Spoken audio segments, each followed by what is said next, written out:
السلام علیکم ورحمۃ اللہ وبرکاتہ۔ الحمد للہ نحمده ونستعینه ونستغفره ونعوذ باللہ من شرور انفسنا ومن سیئات اعمالنا، من يهده الله فلا مضل له ومن يضلل فلا هادي له، ونشهد أن لا إله إلا الله وحده لا شريك له، ونشهد أن محمدا عبده ورسوله.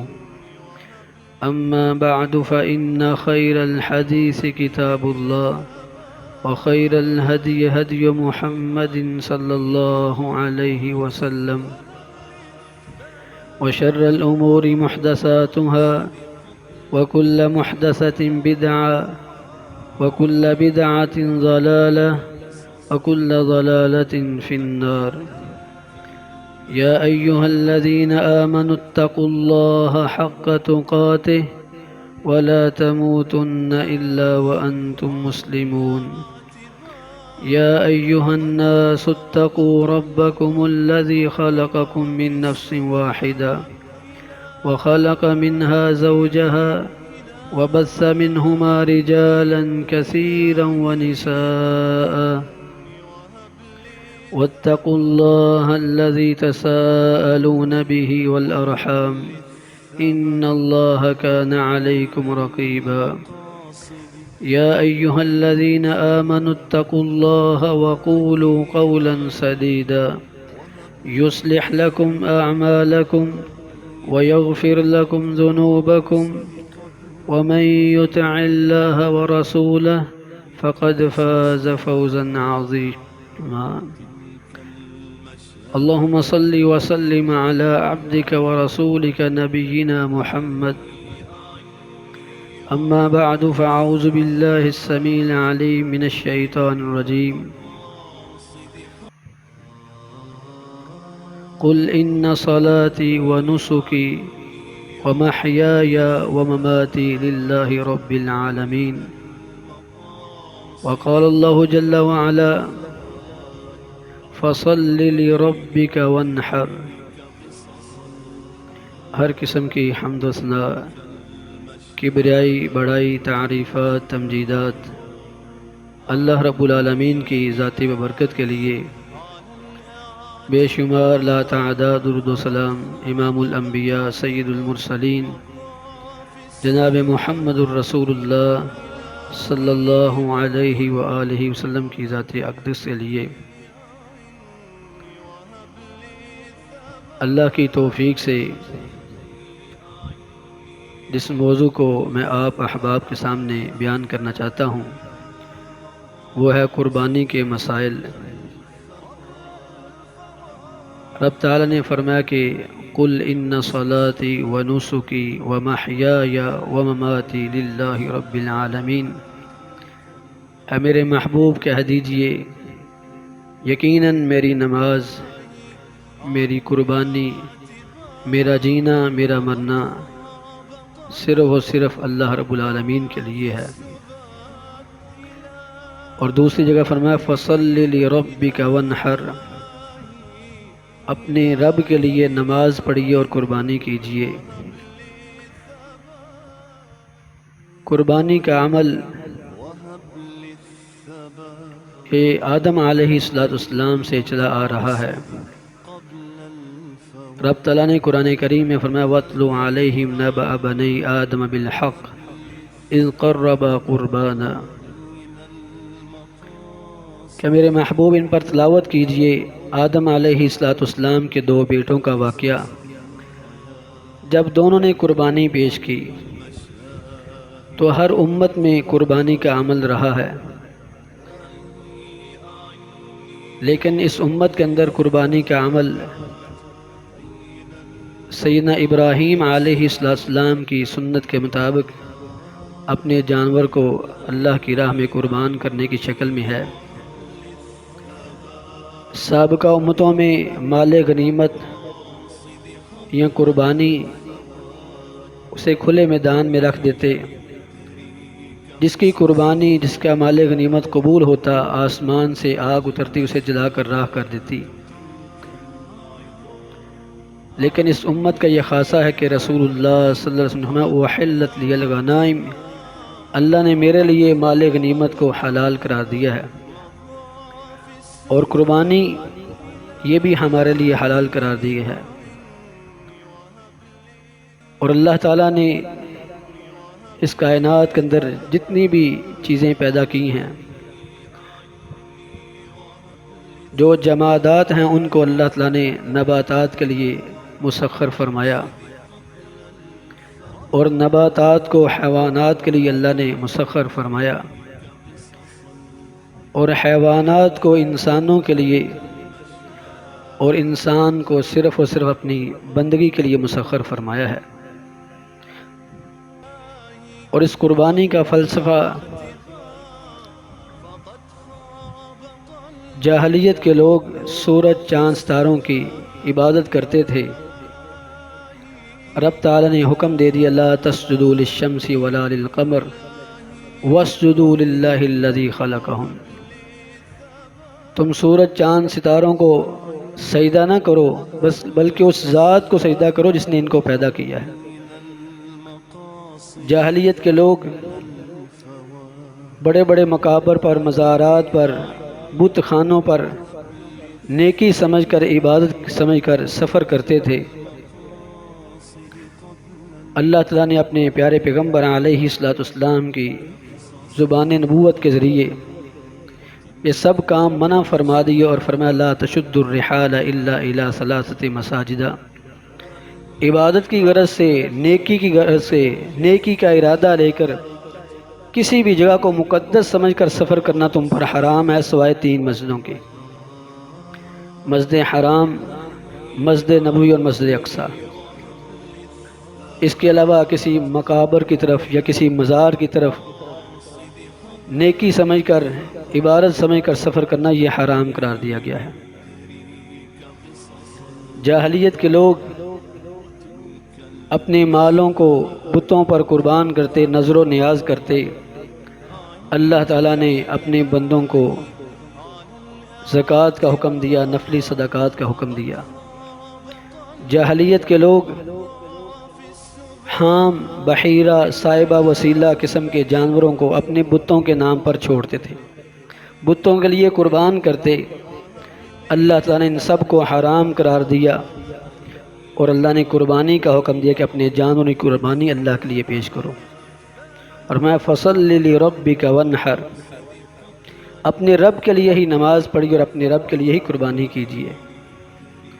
اور قربانی یہ سنت مؤکدہ ہے، اس کی تاکید کی گئی ہے، جیسا کہ مخنف بن قیس رضی اللہ عنہ کی روایت ہے، کہتے ہیں قال رسول اللہ صلی اللہ علیہ وسلم ونحن وقوف مع رسول اللہ صلی اللہ علیہ وسلم بعرفات،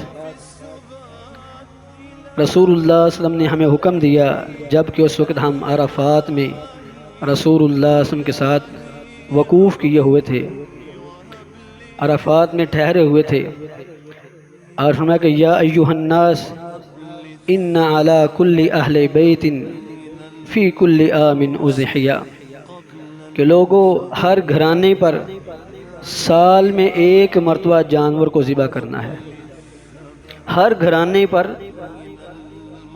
ان علی کل اہل بیت فی کل عام اضحیہ، ہر سال ہر گھرانے پر 1 جانور ذبح کرنا ضروری ہے۔ اس میں تاکید فرمائی گئی ہے یہ سنت، لیکن آپ نے تاکید فرمائی کہ ہر گھرانے کو چاہیے کہ ہر سال 1 جانور اللہ کے لیے قربان کرے۔ اور سیدنا ابو ہریرہ رضی اللہ عنہ کی روایت میں رسول اللہ صلی اللہ علیہ وسلم نے یوں فرمایا من وجد سعا فلم یضحی فلا یقربن مصلانا، جو شخص طاقت رکھتا ہے، قربانی کر سکتا ہے، وسعت طاقت ہے، فلم یضحی، اور پھر اس نے قربانی نہ کی، فلا یقربن مصلانا، وہ ہماری عیدگاہ میں نہ آئے، وہ مسلمانوں کی عیدگاہ میں نماز کے لیے حاضر نہ ہو، کہ اس کے پاس طاقت بھی ہے، وسعت بھی، اور پھر قربانی نہیں کر رہا۔ تو یہ تاکیدی حکم ہے، یہ سنت مؤکدہ، اس کی بار بار تاکید کی گئی ہے۔ نبی علیہ السلام نے کبھی کمزور حالات تو ایک جانور بھی، ایک مینڈا بھی کیا ہے، حالات بہتر ہوئے 2 مینڈے بھی کیے ہیں، اللہ نے آسانیاں فرمائیں تو آپ نے 100 اونٹ بھی اللہ کے راستے میں قربان کیا۔ تو اپنی وسعت کے مطابق اللہ کے راستے میں اپنے جانوروں کی قربانی پیش کرنی چاہیے، صرف اللہ کی رضا کے لیے۔ تو نبی علیہ السلام کے ان فرامین کی روشنی میں یہ پتہ چلتا ہے کہ سنت مؤکدہ ہے، اس کی بار بار تاکید کی گئی ہے، اور اگر وسعت اور طاقت ہو تو ضرور یہ کام کرنا چاہیے۔ البتہ کچھ شرائط ہیں، کچھ ایسے عیوب ہیں جن کا قربانی کرنے والے کو خیال رکھنا چاہیے۔ سب سے پہلی روایت سیدنا برا بن عازب رضی اللہ عنہ کی روایت ہے۔ فرماتے ہیں کہ رسول اللہ صلی اللہ علیہ وسلم نے فرمایا، اربع لا تجوز فی الاضاحی، 4 عیب ایسے ہیں جو قربانی کے جانور میں جائز نہیں ہے۔ اگر وہ عیب پایا جائے گا تو وہ جانور قربان نہیں کیا جا سکتا، اس کی قربانی نہیں ہوگی۔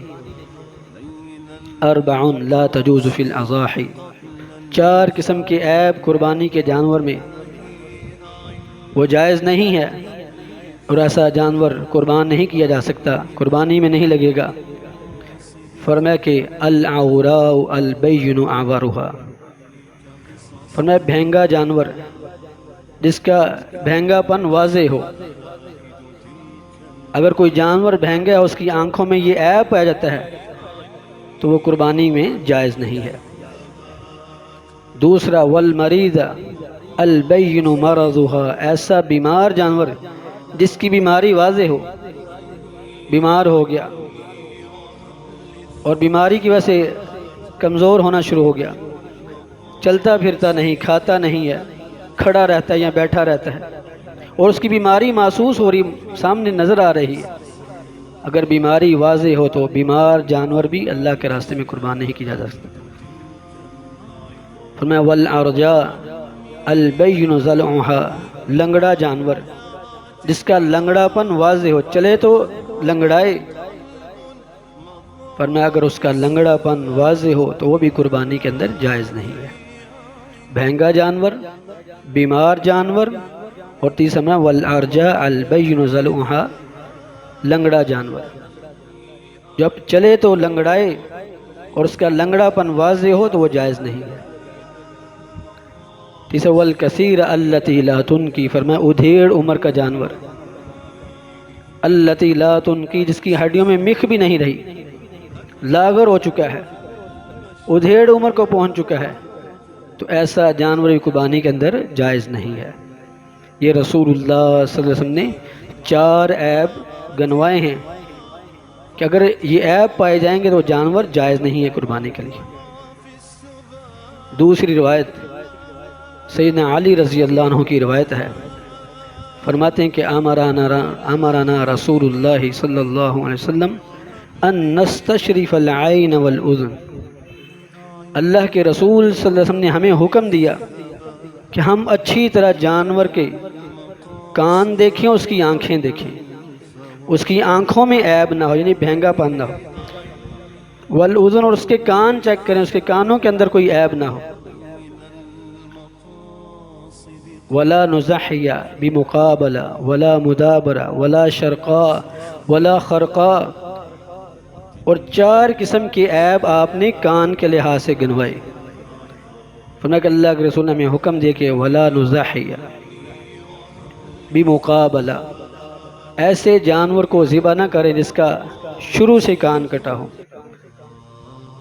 یعنی جو کان پتے نما ہوتا ہے تو اس کا آخری جو کنارہ ہے، فرمایا کہ ادھر سے کان کٹا ہوا نہ ہو، ولا مدابرہ، اور نہ کان کو جڑ، جہاں سے کان جڑا ہوتا ہے سر کے ساتھ، اس جڑ سے، اسے مدابرہ کہتے ہیں، جڑ سے بھی کان کٹا ہوا نہ ہو، باقی سارا کان سلامت ہے، شروع سے آخر میں، شروع میں کٹا ہوا ہے تو وہ بھی منع ہے۔ تو 2 عیب، پہلا آپ نے شرقا، کان کا کنارہ، اس کے پتے کا جو کنارہ ہے وہاں سے کٹا ہوا نہ ہو، دوسرا ولا مدابرہ، کان کی جڑ جو سر سے، جہاں سے کان جڑا ہوا ہے سر کے ساتھ، وہاں سے کٹا ہوا نہ ہو، ولا شرقا، اور نہ وہ کان جس میں چیرا آ جائے، اس طرح سے چیرا آیا ہوا کان وہ بھی عیب دار ہے۔ ولا خرقاء، اور فرمایا نہ ایسا کان جس کے اندر سوراخ ہو۔ کان کا جو پتہ ہے اس کے اندر اگر سوراخ ہے، بطور علامت کئی لوگ سوراخ کر دیتے ہیں کان میں، تو وہ بھی عیب دار جانور ہے۔ نبی علیہ السلام نے ان 4 قسم کی عیب بیان کی ہیں کان کے لحاظ سے۔ وَأَلَّا نُزَاحِيَ بِمُقَابَلَةٍ وَلَا مُدَابَرَةٍ وَلَا شَرْقَاءَ وَلَا خَرْقَاءَ، شروع سے جڑ سے چیرا آیا ہو نہ ہو، اور اس طرح کان جو اس میں سوراخ نہ ہو۔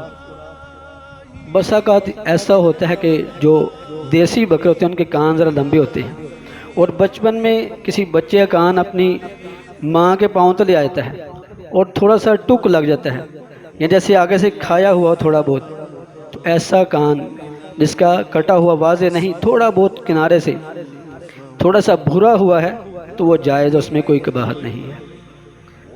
تو بہرحال نبی علیہ السلام نے یہ 4 عیب کان کے اندر بیان فرمایا۔ اس طرح جانور کی عمر بھی قربانی کے اندر وہ بھی ایک جس کا خیال رکھنا چاہیے۔ سیدنا جابر بن عبداللہ رضی اللہ عنہ بیان فرماتے ہیں، صحیح مسلم کی روایت ہے، فرماتے ہیں کہ رسول اللہ صلی اللہ علیہ وسلم نے فرمایا کہ لا تذبحوا الا مسنہ، تم صرف دوندہ جانور، 2 دانت والا جانور ذبح کرو۔ الا ان یعثر علیکم فتذبحوا جزءۃ من الضأن، فرمایا اللہ یہ کہ تم پر 2 دانت والا ملنا مشکل ہو جائے، فتذبحوا جزءۃ من الضأن، تو پھر بھیڑ کی نسل سے کھیرا تم کر لو۔ تو اصل حکم یہ ہے کہ قربانی کے اندر یہ بھی شرط ہے کہ 2 دانت والا جانور ہو، جسے ہم دوندہ کہتے ہیں، تو یہ ہونا بھی ضروری ہے۔ آپ نے سنا الا ان یعثر علیکم، اللہ یہ کہ تم پر مشکل ہو جائے، تمہیں ملتا نہیں ہے۔ اور اس کی توجیہ دیگر روایات میں آتی ہے کہ نبی علیہ السلام کے پاس قربانی کے جانور منگوائے آپ نے باہر سے، اور آپ نے ایک صحابی سے کہا کہ ان کو تقسیم کرو۔ آپ نے صحابہ کو تقسیم کیے،